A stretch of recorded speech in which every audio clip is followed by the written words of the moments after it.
আবারও বড়সড় চুরির ঘটনা ঘটল কলকাতা মালদাগামী গৌড় এক্সপ্রেসে। যেটি জানা যাচ্ছে, সৌমেন্দ্র নারায়ণ ঘোষ কলকাতা থেকে মালদা আসছিলেন গৌড় এক্সপ্রেসে। তিনি জানান, এসি 2 টায়ার A3 কোচে তিনি ওঠেন। এরপর শিয়ালদা থেকে আসার সময় রাত 11:30 নাগাদ তিনি ঘুমিয়ে পড়েন এবং 3:58 নাগাদ তার ঘুম ভাঙলে দেখেন পাকুড় ঢোকার মুখে কেউ বা কারা তার ব্যাগে থাকা 4টি মোবাইল এবং নগদ 68,000 টাকা নিয়ে চম্পট দেয়।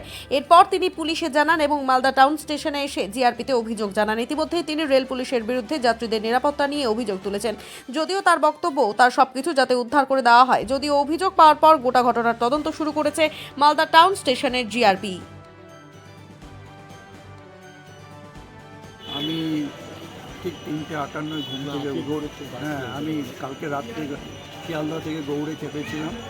আমার 2 এসিতে ছিল, 3A coach, seat number 31, lower বার্থে ছিল। আমি তো 11:30 নাগাদ ঘুমিয়ে পড়লাম। ঠিক ঘুমটা ভাঙলো আমার 3:58-তে। জাস্ট মুরারুই ছেড়েছে, পাকুড় ঢুকবে, সে সময় দেখছি আমার পিটু ব্যাগটা নেই। ব্ল্যাক কালারের একটা ব্যাগ ছিল, উপরে প্লুডা লেখা ছিল। ব্যাগের ভিতরে একটা আমার প্যান্ট ছিল, যে প্যান্টটা খুলে আমি শুয়েছিলাম। মানি ব্যাগ ছিল, মানি ব্যাগের মধ্যে আমার ক্রেডিট কার্ড ছিল HDFC ব্যাংকের, ড্রাইভিং লাইসেন্স ছিল, খুচরো 200 টাকা ছিল এবং বিদেশি টাকা 3টে ছিল। একটা UAE টাকা ছিল 5 টাকার, আর রয়্যাল ছিল কাতারে 10 টাকা আর 1 টাকা। আরও অন্য অন্য কাগজপত্র ছিল। ব্যাগে আমার ওষুধ ছিল 2 রকমের, খাবার দাবার ছিল, 4খানা মোবাইল ছিল।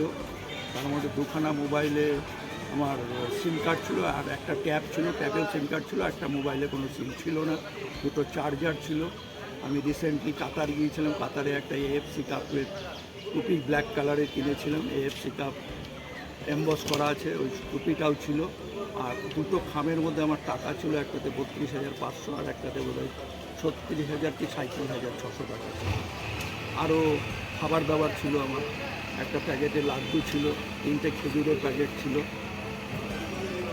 আর ঘরের চাবি ছিল, আমার মালদার ঘরের চাবিটা ছিল।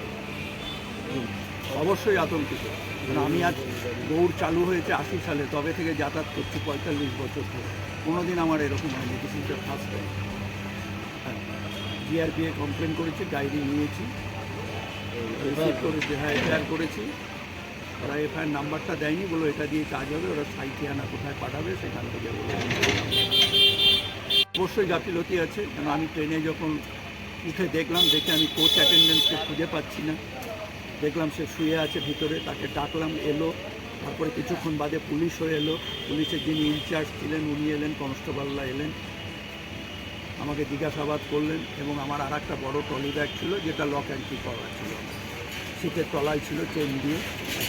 তারপরে ওই কোচ অ্যাটেন্ডেন্টকে এসে ওকে বললাম, ও তালাটা ভেঙে দিল আমার। ওই ট্রলি ব্যাগটা নিতে পেরেছি, কিন্তু মেন ব্যাগের মধ্যে যেটা কাগজপত্র থাকে ওটাই গেছে। সব হয়ে গেছে, আমার মোবাইলগুলো চলে গেছে। ওখানে অনেক অফিসিয়াল দখল হয়েছে। চাইছি আমার জিনিসগুলো উদ্ধার হতে, এবং প্রশাসন যাতে আমার মতো অন্য লোকেরা ভুক্তভোগী না হয় সেটা দেখতে হবে প্রশাসন, রেল দপ্তর। আপনার নাম আর পরিচয়? আমার নাম সৌমেন্দ্র নারায়ণ ঘোষ, আমার পিতা স্বর্গীয় শচীন্দ্র নারায়ণ ঘোষ। আমার বর্তমান permanent address Ghosh villa, E59D, metropolitan cooperative housing society, sector A, canal south road, Kolkata 7,105,। এবং প্রেজেন্ট অ্যাড্রেস মালদাতেও আছে, Jyotsna apartment, flat number 5E, 1 number government colony, Malda 74210।